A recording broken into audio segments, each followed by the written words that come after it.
Hello, and welcome, and thank you for being here. It is gorgeous to see your faces, and my name is Samantha Coates, and I am the author and creator of the Blitz Books series of music educational materials. And I'm delighted to be presenting this webinar this morning with a very special guest. So it's just to give you a little bit of an idea of how we're going to go. It's going to go for about an hour and 15 minutes, and there are 2 bonuses for attending live. So very exciting that you are here. Thank you. Before I introduce my very special guest, I would like to introduce the wonderful Beth, who always helps me out so much in webinars.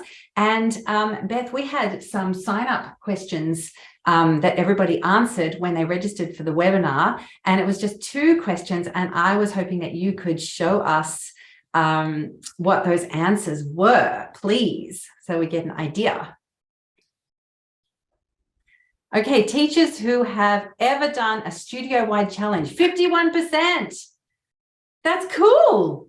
That's fantastic. Okay, and then our other question, teachers who have an end of year or end of semester recital. Oh my gosh, 83%. Oh, wow, Leila, we hardly even have to do this webinar. This is amazing.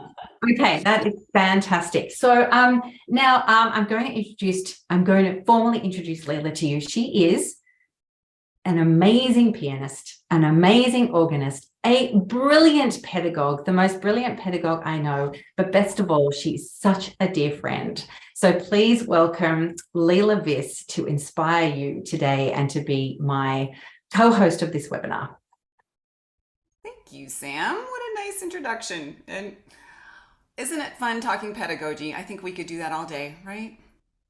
Absolutely, which is kind of what we do when we get together. Talk pedagogy all day, don't we? Yes. Now, Leila, you recently had your own set of questions that you asked on your Instagram account, and we are going to ask the same questions right now. So Beth, if you could please launch a little poll for everybody to take part in. So this poll is going to, yes, if you could answer, basically, do you use incentives to motivate your students? Of course, never, or sometimes. Okay, we'd love you all to answer that question. And then while you are answering that question, maybe, Leila, you could tell us about the responses that you got.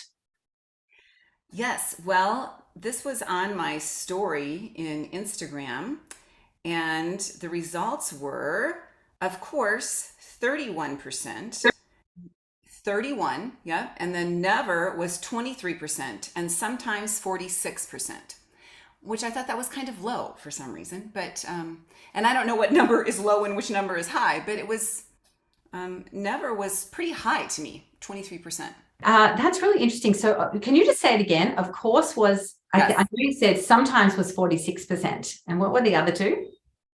Of course was 30%, 31%, and never was 23%. Wow. Okay. So now you deliberately didn't say what incentives mean, did you? And we deliberately didn't say it on this poll either. So maybe, Beth, could you launch the results of this poll now? I'm going to see what how it turned out. So of course is 46%, never is definitely less, 6%, and sometimes almost the same, 48%. So it looks like that all of the teachers, all of us here today, it looks like we are all a little bit more into having studio incentives for our students. And that's good because, I mean, that's why you're here. And so that is fantastic. So Leila, you know, you and I have discussed a lot. Why even have incentives? Mm-hmm. Well, because we need to move forward. I've got a short answer, but I think it's pretty succinct. The purpose of incentives is to nudge our students in the right direction. And incentives help us change behaviors and establish new habits in our students. And I'm going to be talking more about that. And that has a lot to do with what motivates our students. And that would be intrinsic and extrinsic motivation. And Sam, I know you're going to talk about that now. This is my favorite thing to talk about, extrinsic versus intrinsic motivation. So I'm sure pretty much everybody, all of you have heard of this before. So extrinsic means coming from outside ourselves, and intrinsic means coming from inside ourselves. And so the thing with extrinsic and intrinsic is that it can come in different ways. It can come in a positive way, but it can also come in a negative way. So I'm going to share my screen and just show you a couple of slides that I have prepared for this to kind of define what I think is extrinsic motivation. So for our students, I think that often they can be motivated to practice, but it might be in a negative way. So they might be really worried that their exam is coming up in 3 weeks and they haven't yet practiced any scales. Or they might be worried that they're going to miss out on a social event because their parents have threatened them. If you don't do your practice, then you are not going to your friend's place this afternoon. Or they just might be fearful of what their teacher is going to say. How many students do we have who come through the door immediately apologizing for not having done any practice? So these are all negative motivators for extrinsic reinforcement, but it can also be positive. So it could be through any type of reward. I've got a picture of a trophy there, but it really means any type of reward. It could be a trophy, it could be a sticker, it could even be praise. That means that our student will be positively engaged. Now, intrinsic means coming from within. And so my example for intrinsic motivation is, well, how many of you do the Wordle every day? Put your hand up if you do the Wordle. Okay, right. So I just want to let you know that this is not a real Wordle. This is something that I just made up. Now, Leila, for you, it's Sunday, right?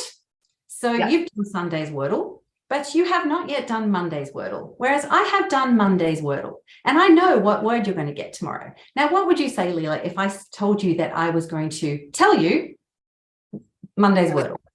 Absolutely not. And don't even tell me how many words it took you. How many times? Okay, yes. I'm sure most people here would go, la, la, la, la. So that is an example of pure intrinsic motivation, because there's no reward for doing the Wordle. It's just this pure satisfaction of doing it.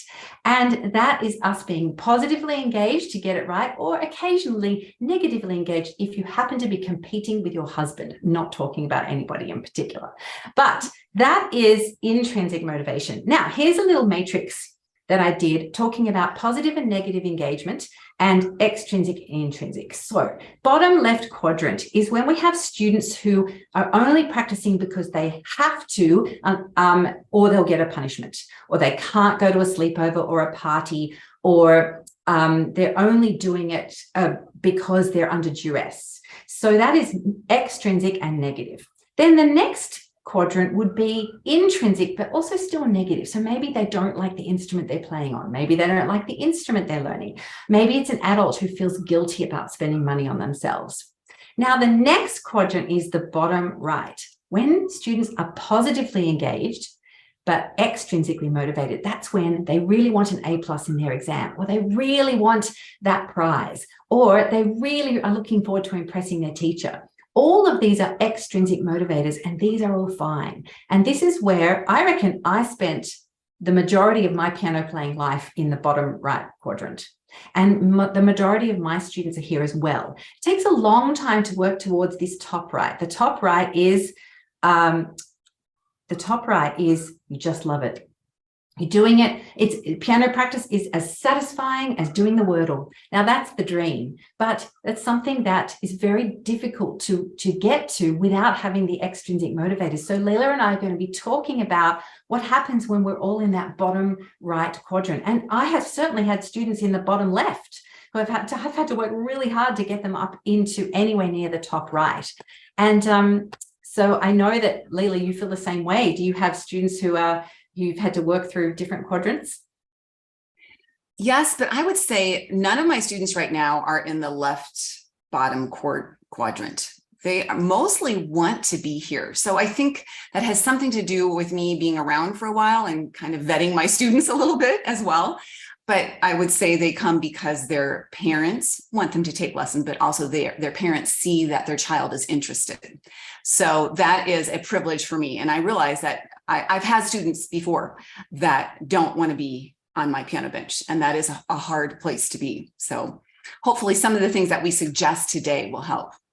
Yes, absolutely. Because it's all about, the whole webinar today is about studio challenges and student incentives. And really, it's all geared towards making them happier practices. So Leila, you're going to talk to us a little bit about incentives and the origin of that for you. And I just want to reflect on practice. As I was doing a deep dive in my archives about this topic of incentives and studio challenges, I noticed that what I'm most fascinated with is practice. And I really would love to be a behavioral psychologist if I could do it all again. I think that's what I would be. So I'm going to just talk through a couple of things with you. Let's see, there we go. I want you to rethink your identity. Yes, we are teachers. Most of you are probably piano teachers, but you are much more than that. And I think that's what we forget, and that's where we get frustrated. You are a teacher, but you are also a coach and a cheerleader, and most importantly, you are a habit maker. You are changing someone's behavior. And in fact, you could be replacing a habit that your students have right now. Maybe they love to kick back when they get home from school and play video games, and now their parent is saying, hey, you got to practice piano before you play your video game. That means that you need to help this student of yours to understand that habits are hard and help them work through it.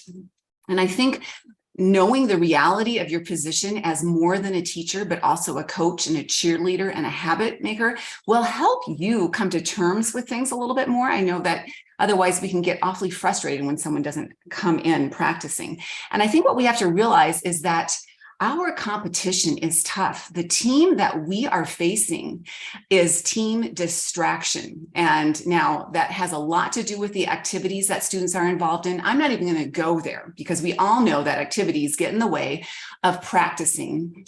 But also there's a human side to all of this. And that is there can be forgetfulness and impulsivity and laziness. Those teammates are pretty strong. And that team is stacked against you and stacked against your student. And if you understand that and your students understand the science behind this and how your brain works, I do feel like you can really help practicers overcome this hump of establishing a new habit.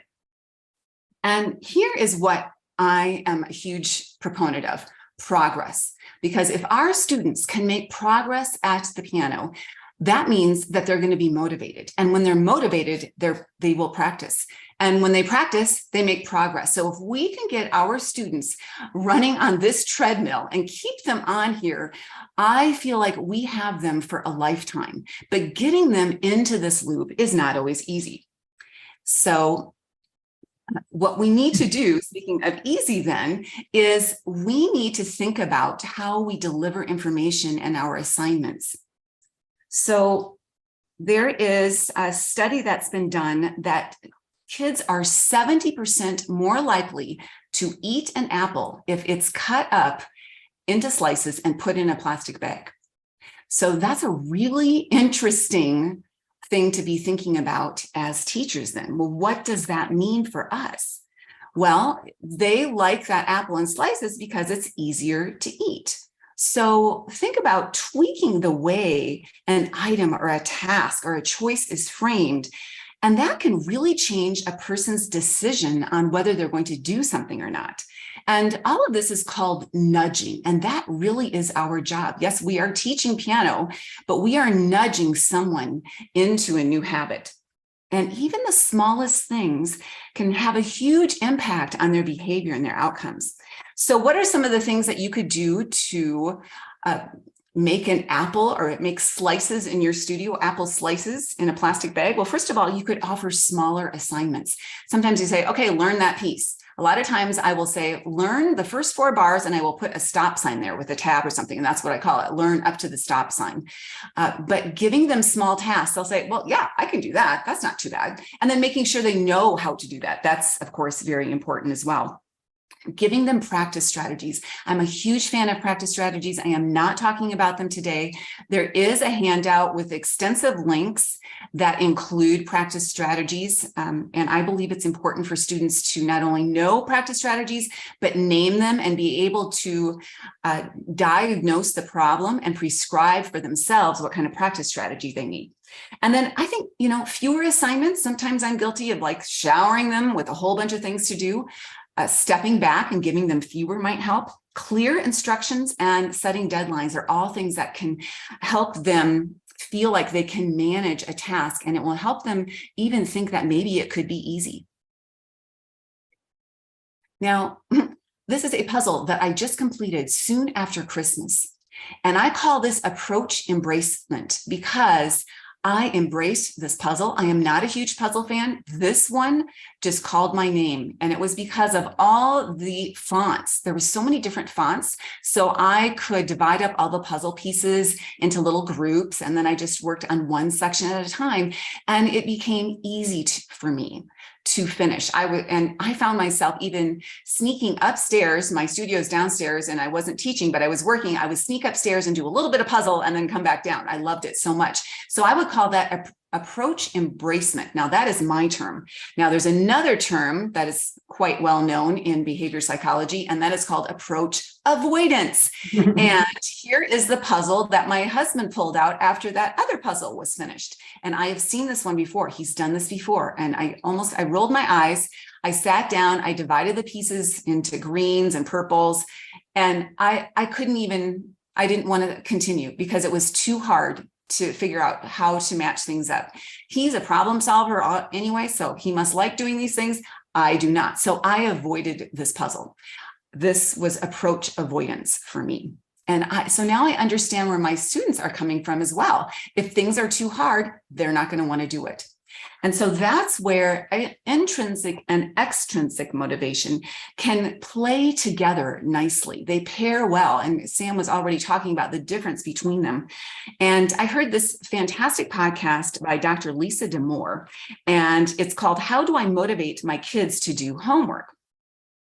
And she had such a good way of thinking through things. She said, kids don't always have intrinsic motivation. That's not natural for them. And maybe they're going to feel like doing something on Monday, but not feel like doing it on Wednesday.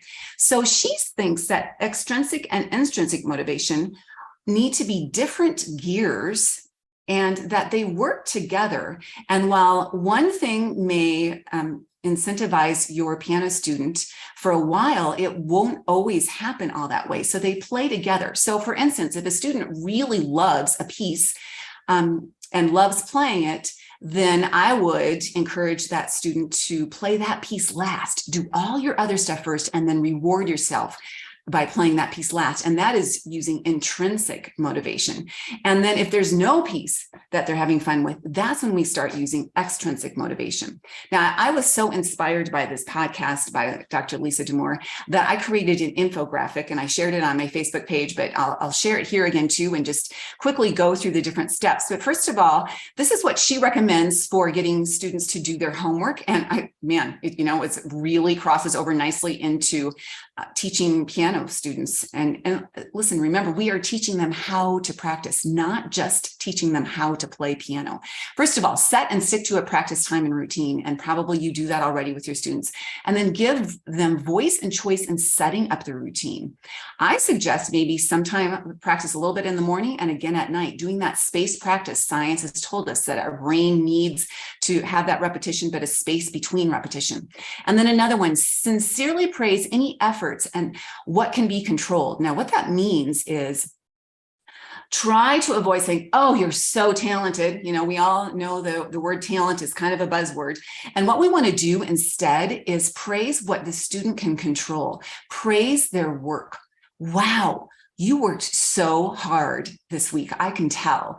And then you want to avoid that domineering approach. Well, you practiced and you finally did what I expected you to do. You got to be careful about our tone as we say it. Then offer extrinsic motivators to get through tough times. Sometimes it's January here, people. It's kind of dreary. It's not very nice. Like, you got to find some fun in whatever you're doing at the piano, and that might just get them over this slump until they find that piece that they can't stop playing. And then give them voice and choice to determine extrinsic motivators. I think this is a fun one. You know, ask your student, okay, what would motivate you? What would get you at the piano every day? And maybe they'll have a unique answer. Maybe it's like, okay, I get to practice, I practice first, and then I get to go play video games for 30 minutes, something like that. Pair it up with something that they really like, and that could be the ticket to success. And then one other thing, encourage a buddy to hang at practice. Now, this could be a stuffed animal, maybe it's a next door neighbor, I don't know, but this might just be the fast way for them to get motivated. So what are the outcomes for students from any kind of incentives or studio challenges? I think there's 4 things. We want our students to have an awareness of practice habits, and then an appreciation for practice strategies.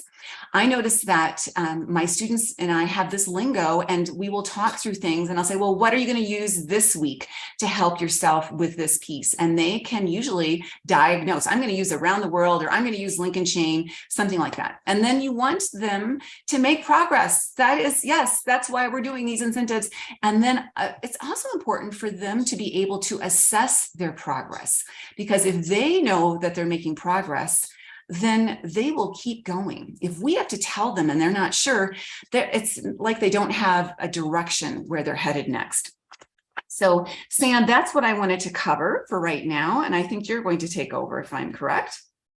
Yes, I am going to take over. So I'm going to talk about things that spin off directly, stuff that you just said. So I'm going to talk about 3 specific incentives that I've been doing with my students for many times over the last 3 years. No, not 3 years, 30 years. And these always work well, and they're kind of like studio-wide challenges, but they're really practice incentives. So I'm just going to share my screen just to show you a quick slide about the 3 things that I'm going to talk about with incentives. So the first one is 3 things to do with a trophy. The second one is my jelly bean practice incentive, which I'm running again this term. So that's a picture of all the jars of jelly beans that I had set up for my students. So this is from a previous time that I ran that. And then the third thing I'm going to talk about is this thing I do called progress bars, and I'm going to show that to you. So we'll start off with the humble trophy, which I use 3 different ways. Okay, so I do have a smaller version of this, which is engraved with a little message that says Musician of the Week.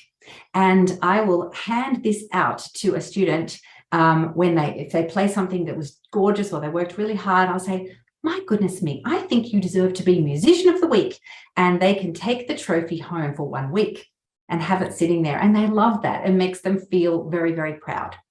The next thing I use this for is something called a POSH award. POSH stands for Practiced Over School Holidays, because I try to encourage them to not just abandon the piano, especially during a long holiday. So I have this really big bowl of sweets, and what they get to do with the trophy is they get to dip it in. Well, actually, no, they get to they're allowed to shove in whatever they can fit in there without squishing. And it has to stay in there when I do this. Whatever they can fit in there, they can keep if they practiced over school holidays. So that's the POSH award. Okay, and I deliberately buy things that I don't particularly like to eat. Otherwise, it would be a nightmare. It would be all gone. And the third way that I use a trophy is I often give out medals or certificates as practice scholarships. And this works a treat. It's really a reward for the parents, actually, because it's a discount off the following term's invoice if they have worked really hard during that term. Just the way children will study more if their parents are wanting them to attempt an academic scholarship. That is parent driven, but the student is getting a lot more support because the parent is motivated to save money. So that is why I introduced practice scholarships in my studio, so that the parent supports the child more, because ultimately the parent is going to save the money, but the child still gets like the trophy or the certificate or the medal. So that works quite well. That's for trophies. Now, the second one I want to show to you is the jelly bean practice incentive. So I've got a jar here. So each of my students will get a jar of jelly beans. I actually order these from goodygumdrops.com.au. Oh, someone's asking what percentage is my discount. Okay, so it's a 10% discount for the bronze award.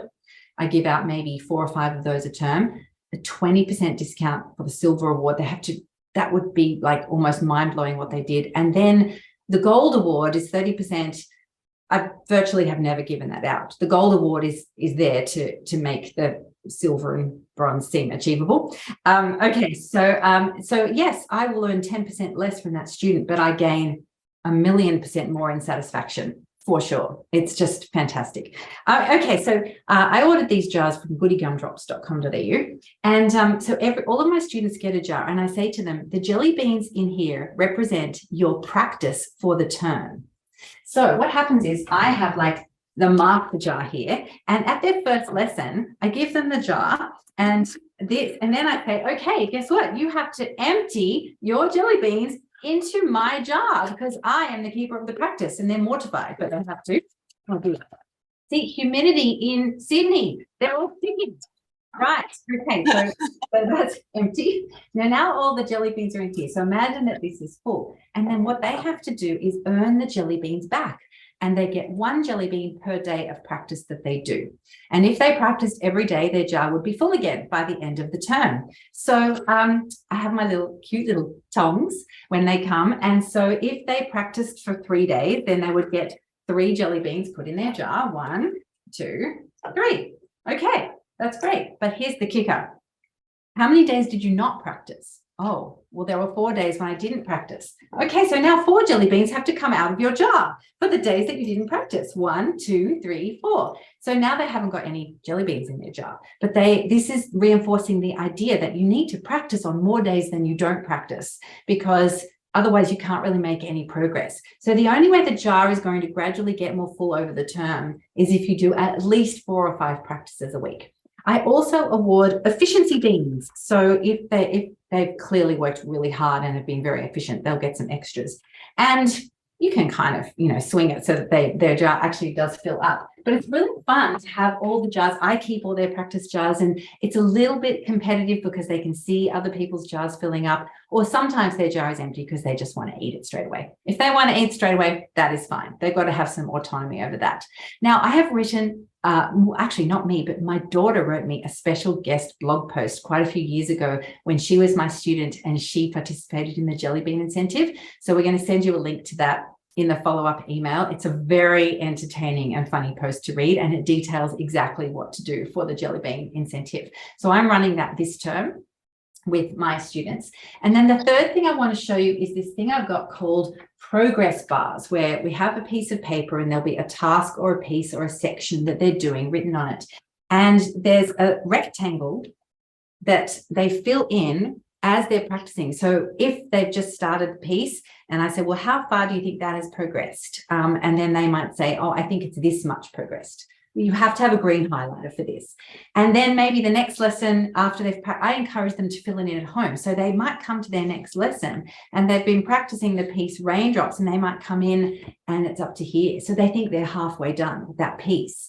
And then it's just like they're so used to seeing it on a computer when something's loading. So the idea is to get the progress bar to gradually get to 100% for whatever sectional piece or task that they're doing. And then they can get a sticker in there. And that works really well because, and I'll just share my screen for this. I'll show you what an actual student's page looks like. It works because you can get them, this sort of goes towards what Leila was saying before about getting them to think about what to practice. I encourage them to practice whatever has the least green first.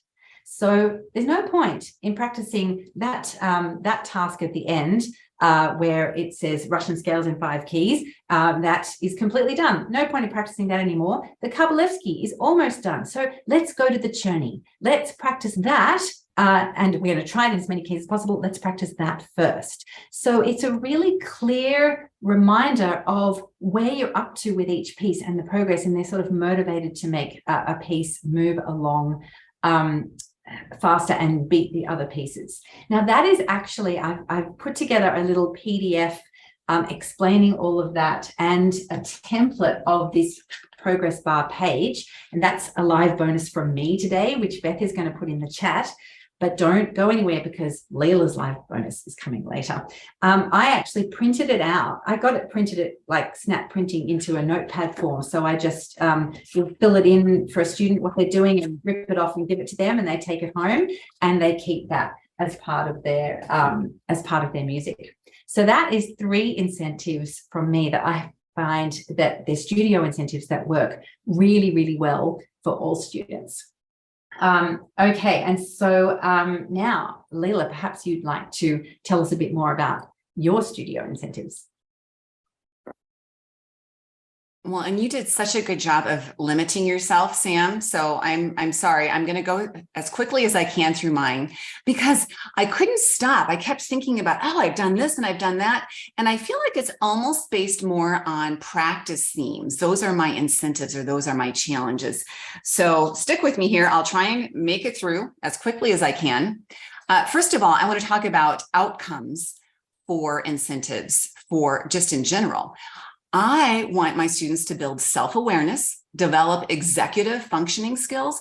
Do you know how hard it is for some kids to get a book out of a bag and put it up on the piano rack? That's a huge deal. Just getting to the piano is a big deal. And so we are doing a lot for our students by getting them to the piano and encouraging them through the jelly beans or whatever it takes. And then plant the seed of resilience. I'm going to talk a little bit more about that in just a minute. And then, of course, progress, because you know what that means? Progress means motivation, and motivation means practice, and they are in that loop for good. So first of all, this is my biggest word of encouragement for you if you have not done an incentive before in your studio, is to keep it simple. Because I am one that struggles with keeping track of things. Like students will tell me, Miss Leila, did you write this down? Or, like I'm really bad at that. I know that about myself. And so I like to give students music money, and it's really fun. I'll say, okay, $5 if you can play that measure perfectly, just having fun with them. And they love it. Now, of course, this is not real music money, but they can save up for things. So what happened is they had a lot of cash, and then Miss Leila had to keep track of all their cash. And then she had to have a store so they could buy things with her cash. And then Miss Leila would go nuts trying to fill that store with things that kids would like. And then kids would then have a special lesson where they get to shop in the store. And then it would take so long for them to decide what they wanted to purchase. And then I ended up finding whatever they purchased from my store in the bottom of their piano bag. So it didn't make sense for me anymore to do that. And so what I've done now is I've streamlined all the cash. And so when they have too much cash, I put it on what I call a credit card. And then they also have punch cards. And what happens is when they get 5 punches on a punch card, then they actually get an e-gift card. So I've got Starbucks, Amazon, whatever, but it's all paperless. It changed my life. So I mention this to you because whatever you decide to do as an incentive, you have to be on board with it. You have to be incentivized by your own incentive, because otherwise it won't work. Okay, then there's something really grand about immediate rewards. And I have a pill keeper, I confess, I'm that old. I can't remember what pills to take when and take vitamins, all that kind of stuff. So I thought, well, that would be kind of fun to use with my students because I would like to have them practice every day. And so I explored this idea of just having them put treats in each day. And this, after they practice, then they can get the treat from that day. And this immediate reward is rewarding the present self. And that's okay, because we need to do that, because what we reward in the present, we can also then improve the future self. Now, I could go into that more.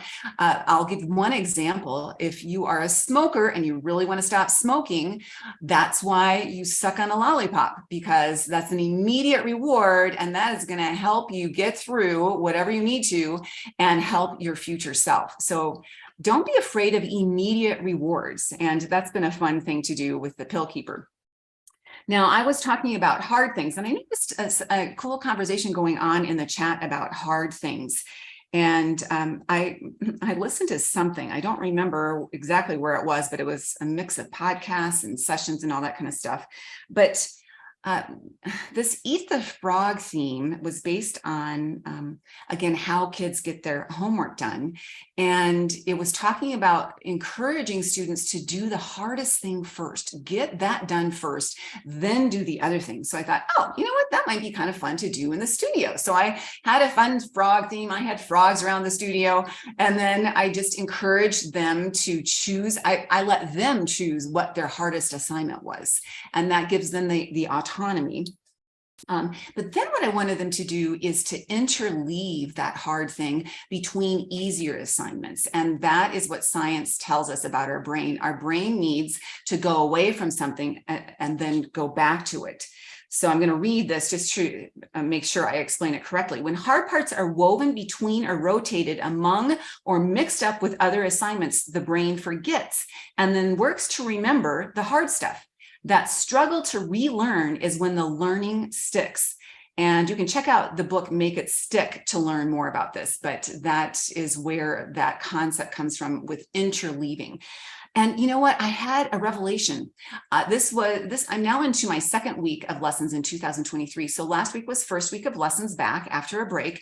And I introduced new pieces to a number of students. And I noticed that they came back for their second lesson. Sorry, this is now my third lesson. So they came back to their second lesson after their first lesson, after the first time a new piece was introduced.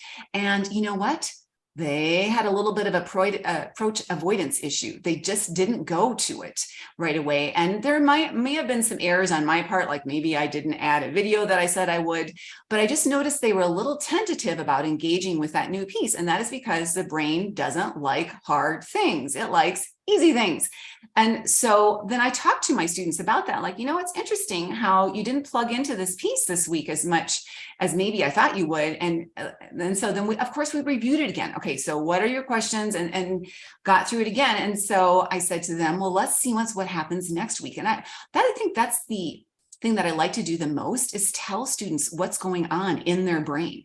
You know, like your brain does not like hard things. And when you separate themselves from their brain, it helps them understand their learning just a little bit more. So another thing that I did, this was inspired by someone who talked about setting goals. And she said the sweet spot for setting goals is right around 6 weeks. A year can be too long, 2 weeks too short, even a month too short. So I thought, well, you know what, I'm going to try this once. I'm going to have students choose 2 things that they need to do within these next 6 weeks, or two major projects to work on, and one of them being a holiday piece that they were going to play for a recital.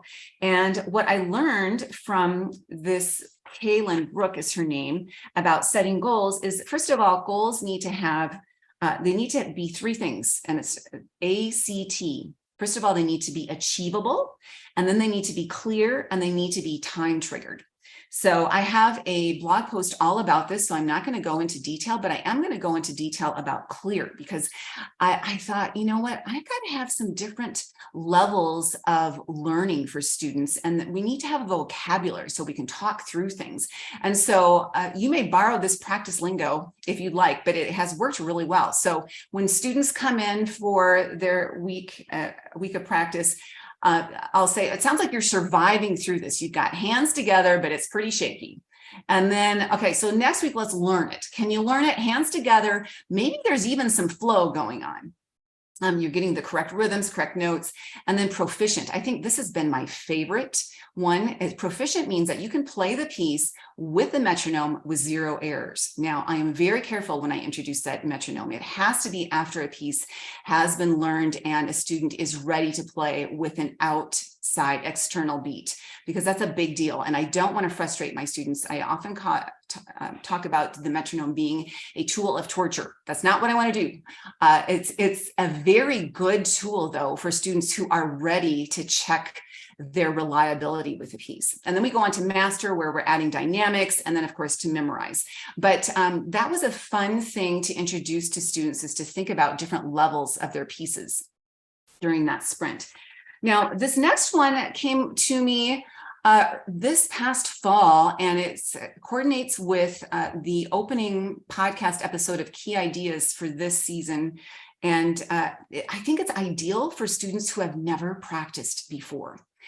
And what they do is I wanted them to rate their practice. I wanted them to try and get to the piano 5 times and give themselves a 1 if they played the piano. They just had fun playing. They didn't really bring their brain with them, but they had fun. And the second one is they practiced. They read my assignments and they practiced them. Maybe they even played them 3 times.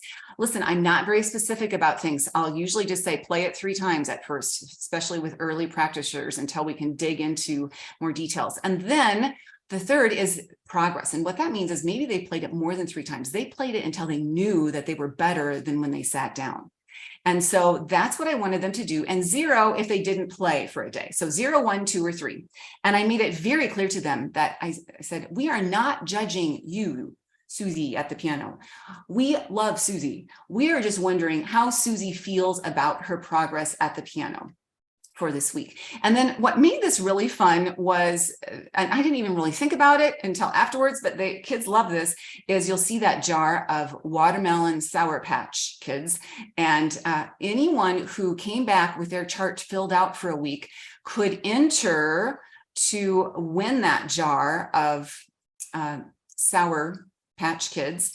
And they had to guess how many Sour Patches were in there. So the person who had the closest guess won that at the end. So you can tell that the people who were zoned into this practice chart had more entries then. You know, if they forgot to enter, then they couldn't enter their name. So that was kind of a neat way to get students aware of what, you know, just getting to the piano. Hey, I got there. Yay, you know, and then eventually move into progress. I did get this letter from someone who had listened to the podcast, and then this is what she says. This rate your practice chart has been hugely successful tool for some of my students. I tried it with all of them. My studio is now up to 65 students. And for many, it was fun, but didn't change much. They were putting down 3s for every day. But for one adult student in his 60s, it's been life-changing. He went from a somewhat consistent practicer to being driven to get at least some number on the sheet every day, just because he had to write down a 0. He had days he would be on the couch watching the news and get up and go practice just so he could record something other than a 0. And of course, the progress he's seeing to go along with all the practice is fantastic and keeps him motivated. Thank you for sharing such a simple yet powerful tool. It's really working. So I thought that was fascinating that it even worked with adults. I was surprised by that.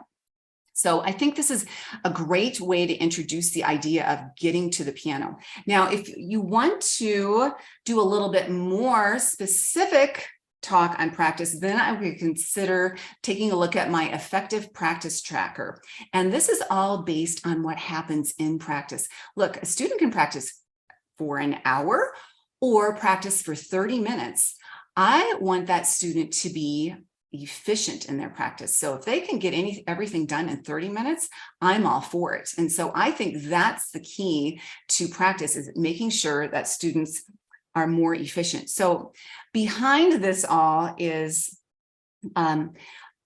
progress rating scores that I give my students. So you'll notice that I have a student there holding up a little record. I made this little chart, and she declared that she gave herself a 4, meaning she nailed it. She got all her assignments completed.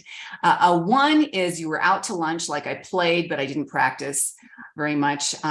2 is avoiding the hard parts. Again, talking about avoiding those things that are a little hard. And then 3 is not bad, and 5 is supercharged.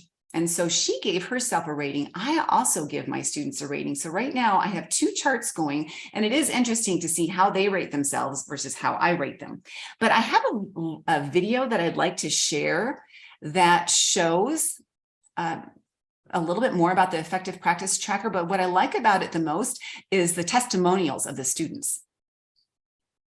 The effective practice tracker is a systematic way to measure student progress, to communicate that progress to parents, and to give budding musicians a vocabulary to help them develop effective practice skills.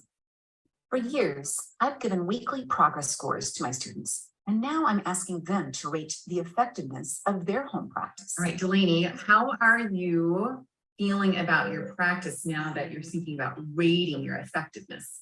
I'm feeling a lot better and helping me reflect, so that when I went into this next week, instead of thinking about what am I going to practice and when am I going to have time to practice, I knew each day that this is how I'm going to practice today, and this is how I'm going to be affected today.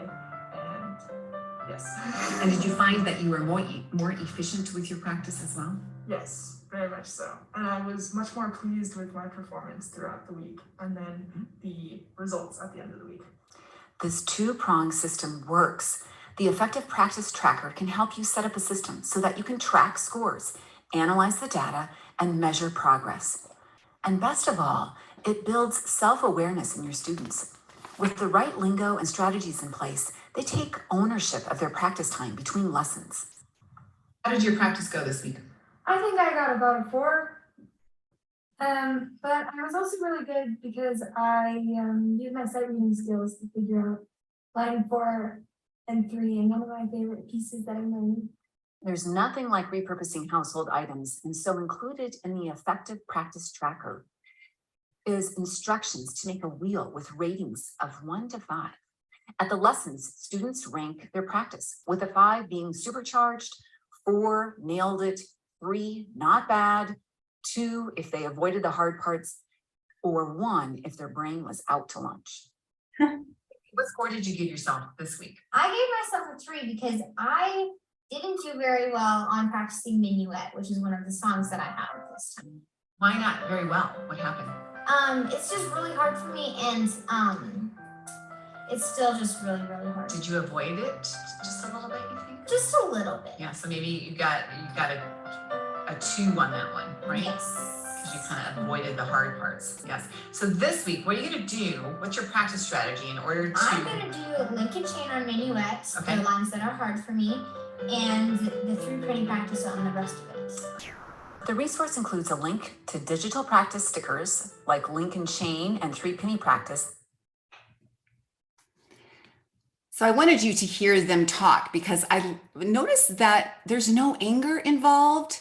I'm not judging. They're not judging. They're not sad. We're like, you know what? Okay, so that happened this week. What are you going to do this week? And I think that's the kind of frame of mind we need. And then it becomes fun. It doesn't become drudgery. Well, let's try this week and see what happens this week. And I think that is what helps us move our students along.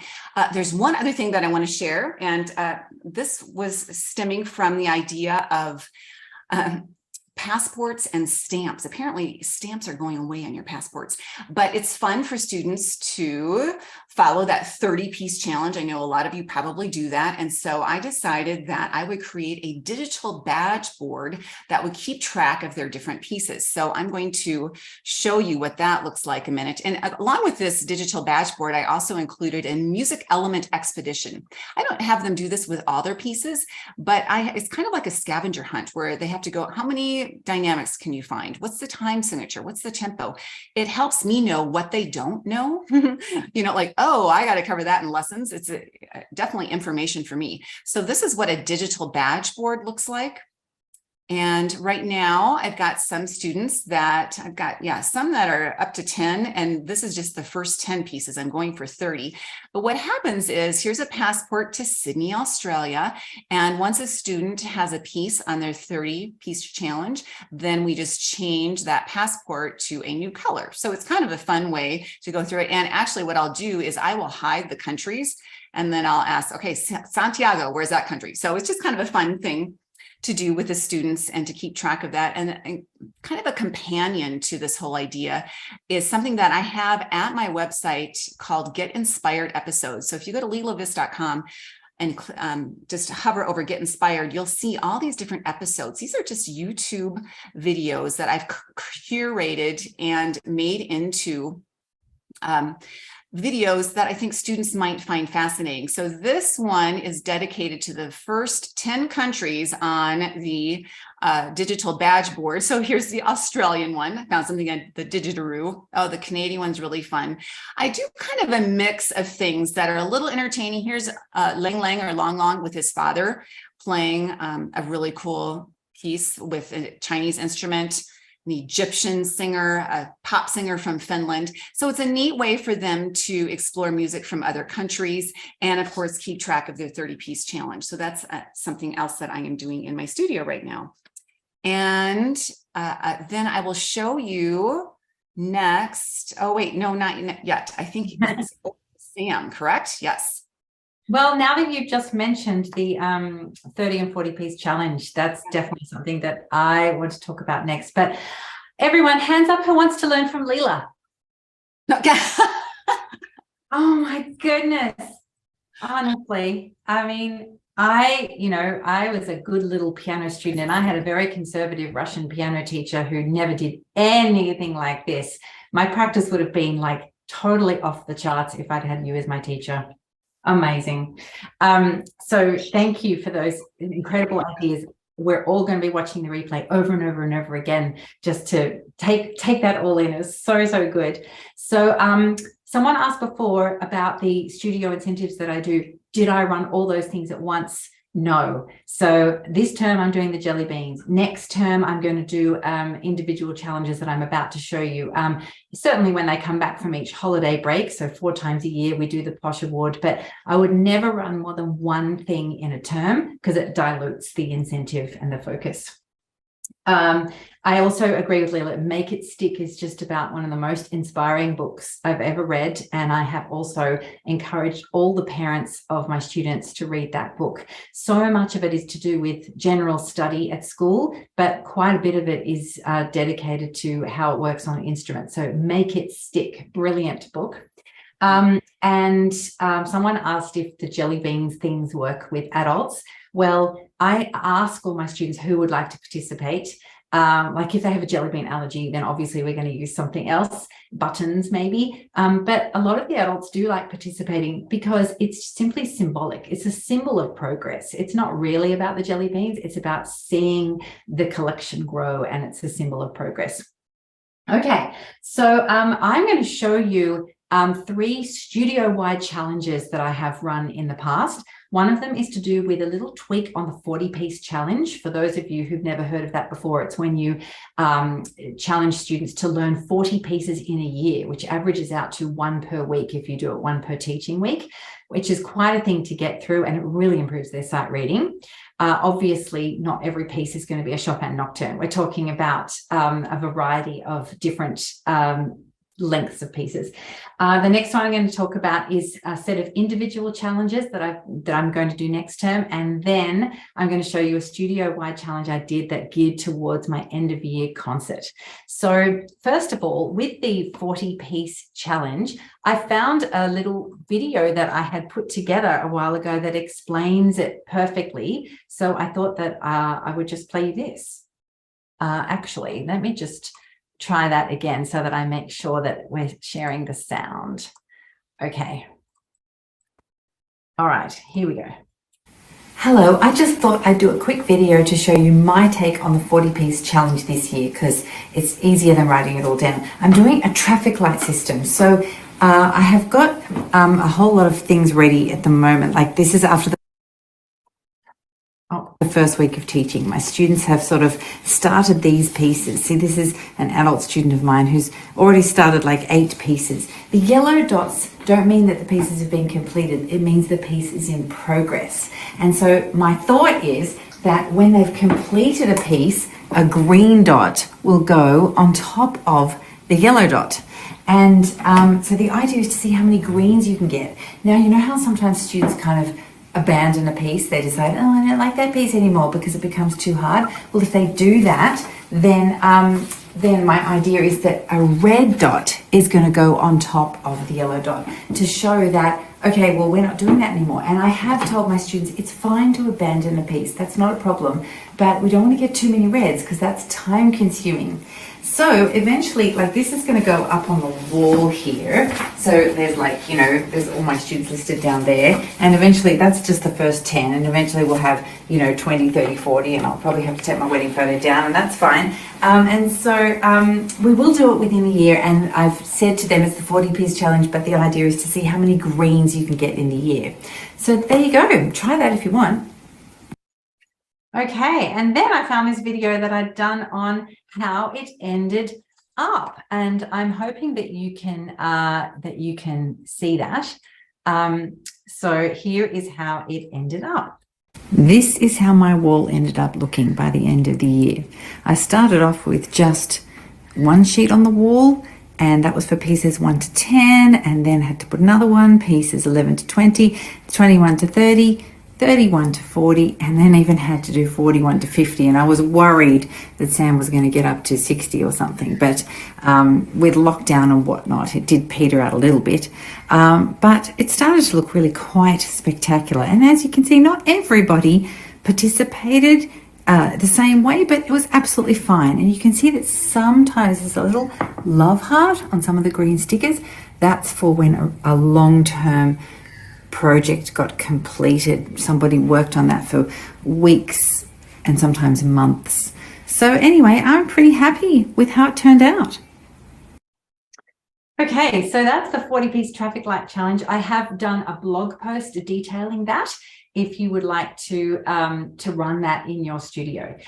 Next, I want to talk about individual challenges. So this is where I have made a list of things that I think my students could choose from that might suit them. So this is going to look a little bit small. I'm going to run this next term. I'm calling it the dozen dash. They have to pick 12 activities out of this list. And there are different categories. There's technical work. So they need to choose 3 things they can choose something from technical work. There's creative tasks, transposing a piece or composing a level 4. There's repertoire tasks. I labeled it to learn 1 very challenging piece or learn 3 mildly challenging pieces. I deliberately didn't want to use the words easy or hard or long or short, because that does not necessarily tell you anything about how challenging it is for that particular student. They could choose something from facts, from sight reading, from performing, and from practice. But I'm encouraging them that they have to choose 12 challenges. They can't choose all 12 from the same category. They have to choose at least 1 from each category, and then they've got 5 more choices they can allocate anywhere they want. And then what I do is I put it all up on my wall, a la 40-piece challenge. And this takes a little bit of time to set up in Word, but it's cool. And then it's on the wall, and all the students are quite fascinated to see what everybody else has chosen. So it's not at all competitive. It's just really interesting. And then as they complete one of their tasks, they get to put a little yellow sticker. I'm a big fan of yellow stickers, as you can see. So they get to show that they've completed that. So I'm going to be running that one next term, and that has worked really well as a studio challenge. And then the last one I want to talk to you about is probably the best one I ever ran in my studio, because it all culminated in concert performances. And that is with a little piece called Semi Disco. So this is a piece that I will teach you, I would teach by rote, and then it's in 3 levels. This is from my rote repertoire series. This is for beginners.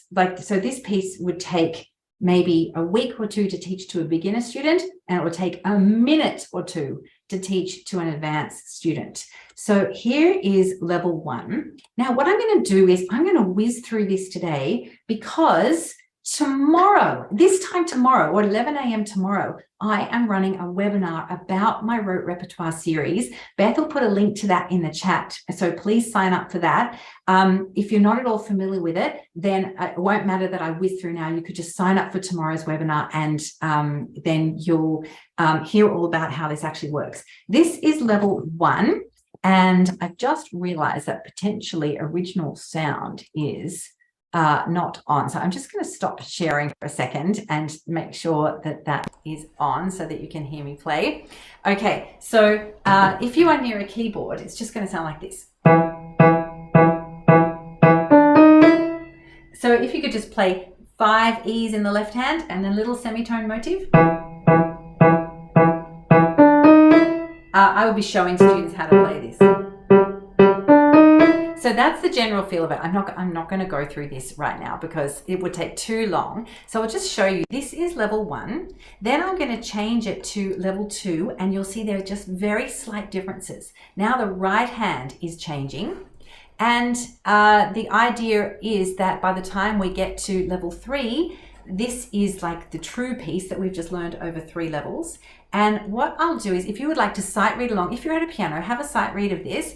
Now, keep in mind that students will have gone through levels 1 and 2. They've learned level 1 by rote, then they've spotted the difference in level 2, then they're finally learning level 3. And I've got a little backing track to go along with this. So I'll play you all of level 3, and you can play along with me if you want to.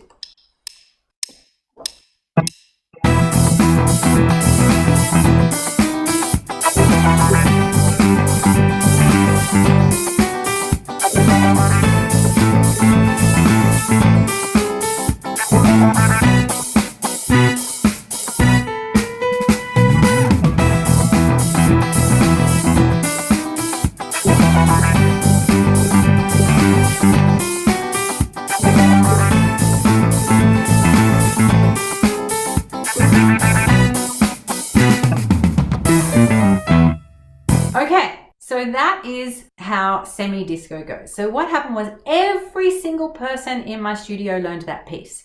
The littlies took 2 or 3 weeks to learn it, and the advanced students, as I mentioned, took 2 or 3 minutes to learn it. But everybody learned this. And then the idea was everybody had to compose their own level 4 of the piece. And I gave them ideas of what they could do. So sometimes I use a decide now wheel for this. So if we read around, here are all the ways that you could change the level 3 piece into level 4. We could use pedal, we could add an intro, we could change the tonality. All of those things we could do, changing key, dynamics, tempo. This is a really, really fun activity, and there are different ways that you can use to engage students to make those changes, but everybody could embrace different ideas, and we kept working on them throughout the term. And this was in term 4, so the last term of the teaching year. And the idea was that they all performed their own level 4 in my studio concert. So now I want to show you 3 different performances. So this is Elsie's. I'm just going to show you a little snippet of her performance. She really loved the contemporary style, like a power chord. She loved that. She completely changed the mood of semi-disco. She took some influences from her repertoire, and this is what she came up with for her level 4.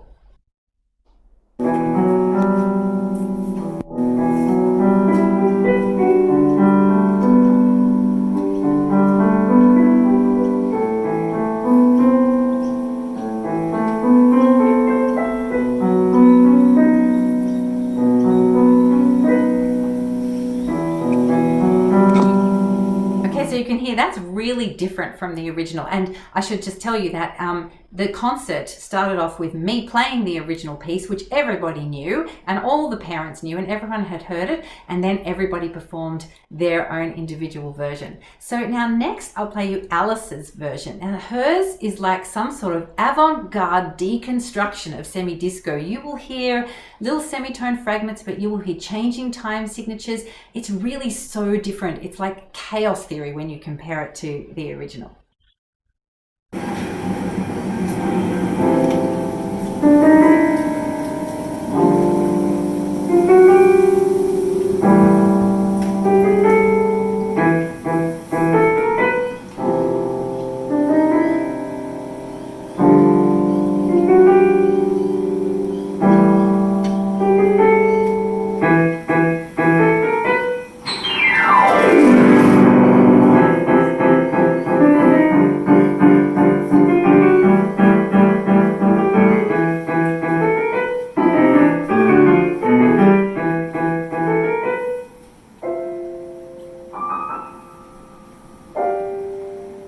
That was just so different. And what was amazing was that the whole audience was incredibly engaged listening to that because they could hear fragments and elements that they recognized.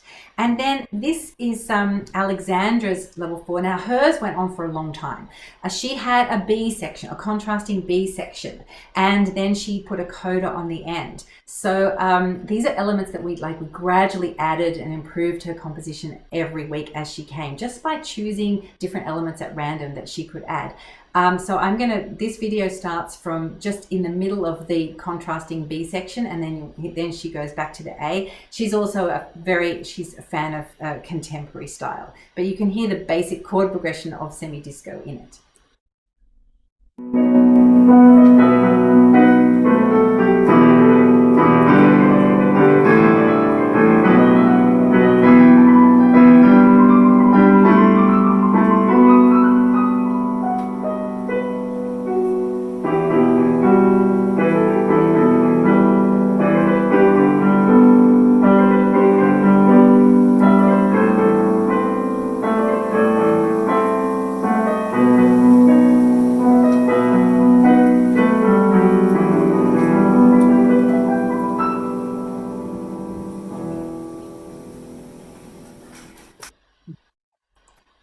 there were 22 performances in that concert, and each one of them was so incredibly different.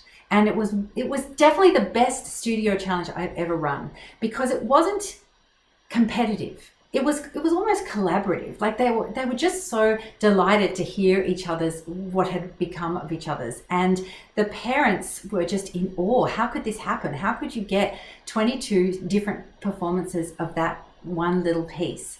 So I mean, I feel like the whole level 4 thing with my own repertoire series has totally changed the focus of how I teach. And I'm going to talk more about that in tomorrow's webinar if you are interested in coming along. And if you happen to be able to turn up live to that one, then that piece, Semi Disco, will be one of the free bonuses. So I do recommend that. Okay, so Leila, you have done a studio challenge as well as part of a concert, haven't you? I have, and I didn't really realize it was a challenge. It was more of just, oh, this sounds like fun. So what you see here is what it stems from a question about, what do you give your students as a Christmas gift? Here in the States, it's a big deal to give students Christmas gifts, and I never know what to give them. And so I decided that I like to turn it around and have students give parents a Christmas gift. So the gift to my students is a craft. So what happened is I wanted all my students to prepare a holiday piece and then record it upstairs on my piano named Bella. And so you see Maddie on the left-hand side, and she's recording her piece, her Christmas piece. And then you see Lacey in the middle, and she is creating a pop-up card for her parents. And in that card, she is writing a very nice note to them. Thank you for piano lessons, whatever. I don't try and prop them too much, but I do say, say something about thanks for lessons. I always think that's kind of a nice thing to include. And then on that card you don't see right now is what will be placed on there is a QR code. And so that QR code is linked to the video of the student playing their piece up in my living room.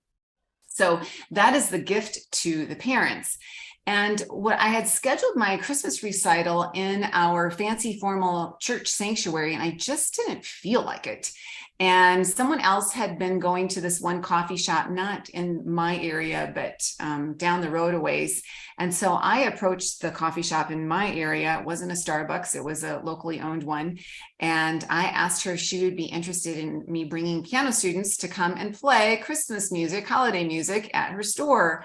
And she was all in. She was great. I mean, they had it all decorated. It was the easiest recital that I have ever done. I created a word search for the listeners to do as they were listening and enjoying their coffee. And that was well received. People liked that. And overall, what I loved about it the most is that so many of, especially the littles, hopped up and wanted to play again because it was so casual. Can I play again, Miss Leila? Can I do that again? Can I play this one? And then if it wasn't perfect, oh well, because people were listening, but kind of were not listening. But what I liked is that I did have a really nice recording of them to send to parents, because you know what coffee houses are like, they can get noisy and all that kind of stuff. So I would say I patted myself on the back for this one, because that recital was the easiest recital that I've ever done. I did have to bring in my own keyboard, but everything was decorated. I had a word search. I had a program with names of students listed on it and what they were going to play. And like I said, the word search, and it was so much fun. And the kicker, the really exciting thing was the manager said, "When are you coming back?" Because I gave her great business. So it's definitely worth the time and effort. And the freebie that I'm going to give you is it's kind of similar to what Sam does with her level 4. I am using this as I've never done this before in my studio. So you are beta testers for me as well. But what I want my students to do is to take a favorite piece that they love and take it away from the page. And I have 2 columns. What can you add and what can you change? And what I'm doing right now is, as they add certain things or change certain things, we will check mark them. And then I have I like punch cards apparently, because I talk about punch cards a lot. I've got 10 punches on an add card and 10 on a change card. And once they get 10 punches on each card, they get a fabulous prize. And I don't know what that fabulous prize is yet. So I am asking them, what do you think would be a fabulous prize? So I'm giving them some autonomy in what they think would be a nice prize. But you know what? I noticed that I hardly have to talk people into doing this. A lot of them are all over this, and this is a lot of fun. And it's a great way to enter the new year, is take an old piece and have some fun with it, especially because we're doing a lot of hard new pieces. And I mean, you know what I mean? Remember, new is hard. And so this is a little bit easier for them. So yes, there we go. That's your freebie that we will be sharing with that. Thank you. I would like to know, has anyone suggested anything a little bit weird for what they think would be a good prize? Someone said an 85-inch TV. And I said, no, probably not. So yeah, that's great if we could deliver that. And so, okay, and I'll just show you very quickly what my live bonus is going to be. Well, it already was in the chat, but I'm just going to put it up on the screen. So it is a PDF. Can you see this? Mm-hmm. Oh, you can see it? Okay, whoops. Hang on, let's try that again. Okay, so you could see that? I could see it, and now I can't see it. Yeah, we could see it. Okay, sorry, let me do that again. It's a PDF, and the first page explains exactly how to do the whole progress bar thing, and the second page is more the template that you might like to print out for your students. So that is, once again, the link to that will be in the chat. And I saw that Beth put a message in. You have to go download those now because it's literally a live bonus. Those links are live. They are not going to be there in the replay. So, right, would you all join with me in giving Leila the most incredibly big thank you for such mind-blowing incentives and information. It has been such a pleasure to see you all. I love it that people have been asking questions in the chat, but everyone else has been answering them. The follow-up email is going to contain links to about 1 million blog posts, which will probably answer all the rest of the questions that we haven't managed to get to today. And don't forget, of course, there is a webinar tomorrow all about rote repertoire with some amazing live bonuses and even replay bonuses as well. Sign up for that one because that is going to be amazing. But I have had such fun, and thank you, Leila. Have you had fun? I have, and back at you, ditto back at you. I'm very inspired. I'm going to do the traffic light. And actually, I could do a digital badge board with the traffic light. Yes, that actually goes perfectly well together because that's basically what it is. It's like the 3 different stages of where something is up to. So yes, we can all mix and match all these things. And I have used that add or change handout that you did already. I have used that, and it's just so fun with students. What they love is just being given permission to go change something. It's like, really? This is Beethoven. I can go change it? Yes, you can. There's nothing that says that you can't. So I tell them that little story that I was never encouraged. I never was given permission, and their eyes kind of get big, like, oh, and so I think that entices them even more. Well, okay, then I'm going to, So. Yes. Absolutely. I think, Leila, you and I have discussed many times that the way we were taught is nothing like the way we teach. So, and I think that is it's good to grow as a teacher and to know where you can expand and where you can inspire. So thank you so much, everybody, for being here with us today. It's been a pleasure. Thank you to Beth, and we will see you all another time. Goodbye. Bye. Thank you.